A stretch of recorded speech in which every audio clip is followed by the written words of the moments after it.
Se você está assistindo a esse vídeo agora, provavelmente é porque estamos próximo ao deadline do RRSP. E para você que mora aqui no Canadá, você bem sabe que essa época do ano é cheia de ansiedade. É o pessoal do banco ligando, é a mensagem do advisor falando que você tem que contribuir no RRSP, é o pessoal do trabalho comentando, e aí todo mundo fica se sentindo pressionado e achando que tem que contribuir com a RRSP de qualquer forma. Mas calma, esse vídeo não é uma repetição daquilo que eu já falei no meu vídeo de RRSP, onde eu explico como que funciona, qual que é o impacto na sua aposentadoria. Esse vídeo aqui, ele vai ser um complemento do que eu já falei nesse vídeo anterior. Então, se você ainda não assistiu, dá uma olhada nesse vídeo aqui e eu também vou deixar o vídeo aqui no link da descrição. Então, o que nós vamos falar hoje é quando aplicar no RRSP e quando que ele é estratégico, para quem o RRSP faz sentido ou não esse ano, como evitar erros clássicos de última hora, datas e deadlines explicados detalhadamente, ano fiscal, ano calendário, dividendos americanos, capital gain com exemplos numéricos, faixa de renda e impacto fiscal e um checklist final antes de decidir. E já deixa um comentário aqui. Você sabia que o RRSP tem o deadline de 60 dias após o fim do ano fiscal? Então vamos esclarecer algo que deixa muita gente confusa aqui. O que é ano fiscal e o que é ano calendário? O ano calendário é do dia 1º de janeiro até o dia 31 de dezembro. O ano fiscal para as pessoas físicas morando aqui no Canadá é o mesmo que o ano calendário. O deadline do RRSP permite que você contribua até 60 dias após o fim do ano fiscal. E essa contribuição conte para o ano anterior. Então aqui um exemplo real. Para o ano de 2025, o prazo final é até 1º de março de 2026. Contribuições depois dessa data só vale para o ano de 2026. Então assim, o deadline não significa que você não pode mais contribuir esse ano. Ele apenas define qual ano a contribuição será usada para a dedução do imposto. Então, uma dica aqui, sempre dá uma olhada no CRA para confirmar o deadline oficial, pois ele pode variar um pouquinho se cair no final de semana ou ser um ano bissexto, enfim. Agora, pensa aqui comigo, você realmente sabe o quanto que você pode contribuir esse ano?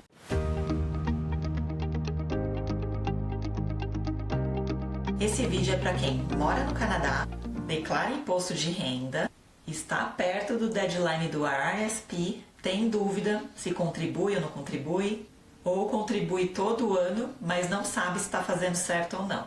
Ele não é para quem só está curioso, quem quer fórmula mágica ou quem segue a manada sem pensar. Aqui o objetivo é te ajudar a tomar decisões conscientes. O RRSP mal usado, ele pode gerar problemas futuros, atrasar planos ou gerar impostos inesperados. Então assim, pessoal, antes de pensar no prazo, pense o seguinte: o RRSP faz sentido para mim esse ano? Você está decidindo com estratégia ou por conta da pressão do prazo? Então, quando eu falei lá no começo do vídeo sobre o deadline, que todo mundo começa a falar na sua orelha o que você precisa, o que você não precisa fazer, essa pressão de deadline é uma urgência falsa, muitas das vezes. Muita gente contribui para não perder o prazo e não por estratégia. E uma coisa que é bem importante falar aqui, às vezes não investir é uma decisão estratégica. Então, erros muito comuns que acabam acontecendo é contribuir de forma errada e estresse desnecessário. O deadline é psicológico, ele não é financeiro. Então, uma história bem curtinha aqui. Eu conheço muitas pessoas que acabaram se sentindo pressionadas e fizeram investimentos no RRSP para cumprir o deadline de março e se arrependeram meses depois, ao perceber que não precisavam ter feito isso e poderiam ter feito alocações melhores. Agora uma perguntinha rápida aqui para vocês.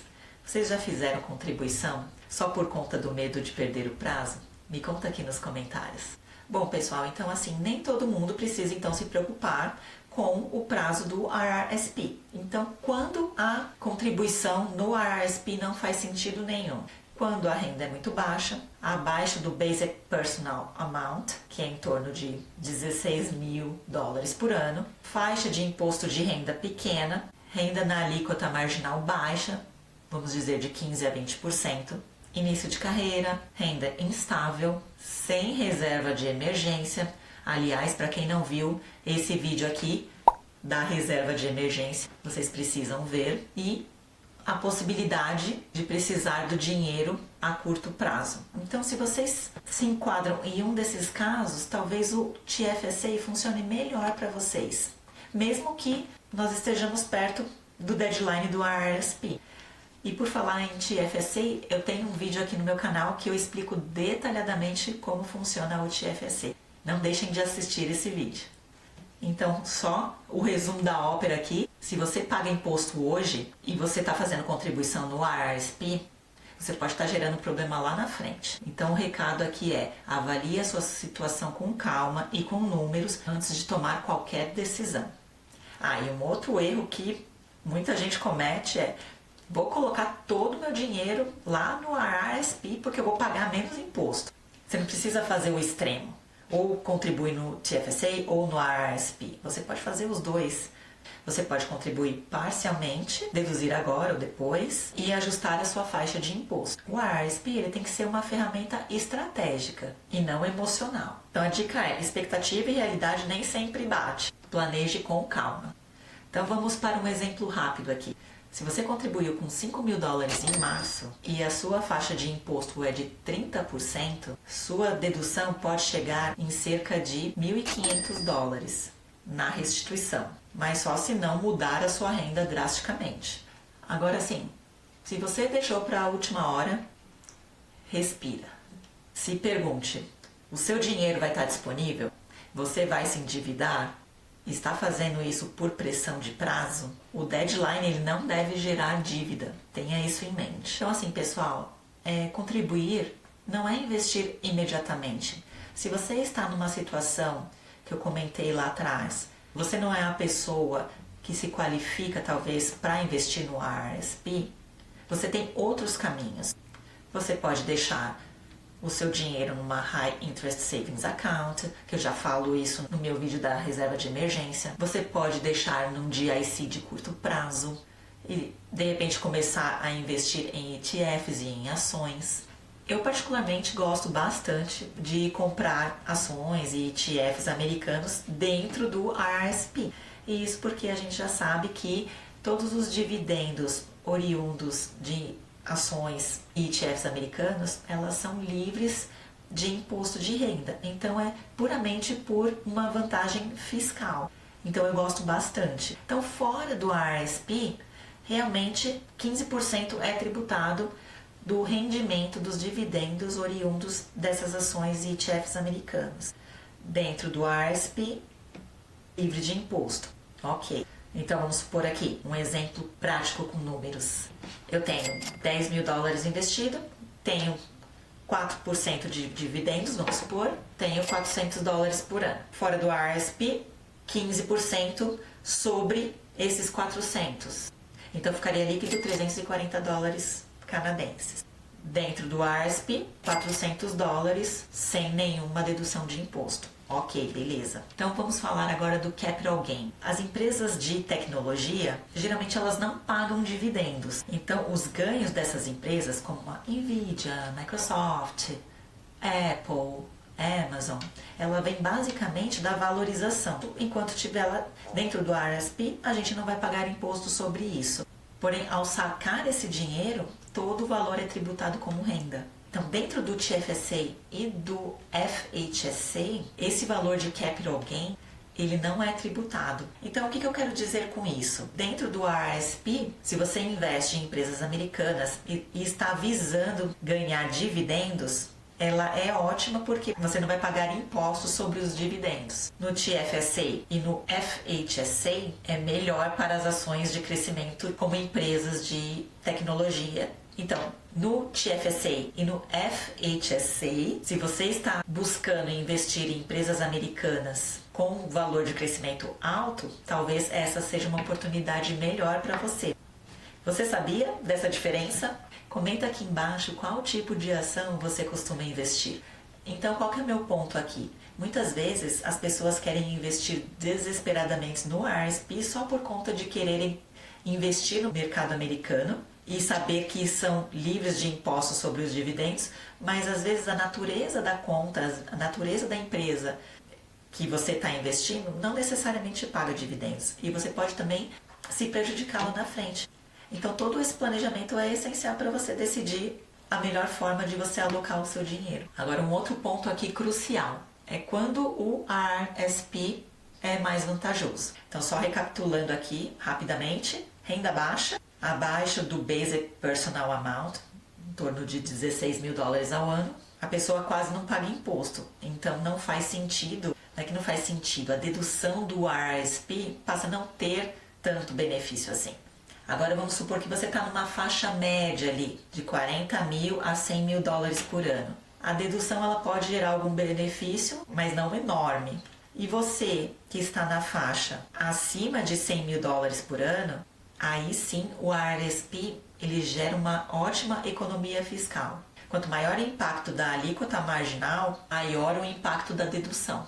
Esse tipo de coisa quase ninguém explica aqui no Canadá, né? Ano fiscal, alíquota marginal, TFSA, RSP, tudo parece simples até você errar e pagar imposto à toa. Por isso que eu criei esse e-book chamado O Guia Financeiro para Brasileiros no Canadá. Ele explica passo a passo e em português como funciona o sistema financeiro aqui no Canadá, sem juridiquês, sem achismos, e inclusive essa parte do RSP, faixas de imposto e quando não vale contribuir, está lá com os exemplos mais detalhados.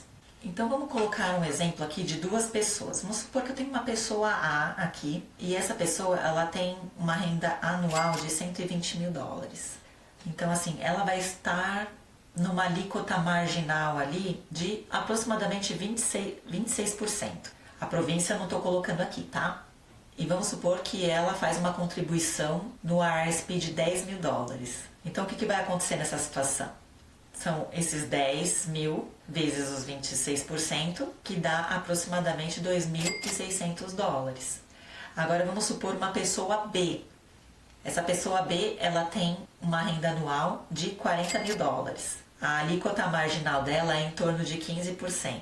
E vamos supor que ela faz a mesma contribuição de 10 mil dólares. Então o que acontece nessa situação? Esses 10 mil dólares ele vai ser tributado a 15%. Então, ou seja, a economia de imposto aqui, 10 mil vezes 15%, ele vai ser só 1.500 dólares canadenses. Então a conclusão é que a alta, o RSP, é muito mais valioso. Renda média, o RSP pode valer a pena, mas depende dos objetivos. E renda baixa, o RSP tem pouco efeito. TFSA e FHSA pode ser melhor. Então os erros que eu vejo muita gente cometendo aqui é esquecer de colocar nesse cálculo o RSP da empresa, porque o match da empresa conta no limite do Contribution Room, ultrapassar o Contribution Room, não conferir o CRA, confundir a RSP com o TFSA. E atenção, um lembrete aqui, o Over Contribution é 1% ao mês. E lembrando outra coisa também, que o saque não devolve o Contribution Room. Se você sacou, perdeu.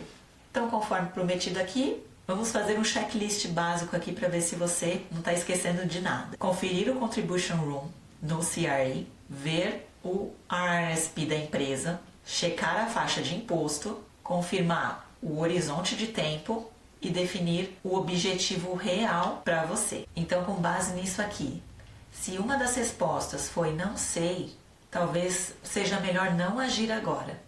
Então, só para concluir aqui, pessoal, o deadline do RSP, ele não deve gerar pânico. O planejamento financeiro é sobre decisões conscientes, não aproveitar todos os prazos. Se você quer aprofundar ainda mais, tem uma série de vídeos aqui no canal, como por exemplo, o TFSA, o FHSA, o próprio RSP, onde eles complementam todas essas estratégias que às vezes pode se adequar melhor a você. Eu também vou deixar o link abaixo aqui na descrição. Se esse vídeo te ajudou, o e-book vai te poupar anos de erro financeiro. O link do Guia Financeiro para Brasileiros no Canadá está aqui na descrição.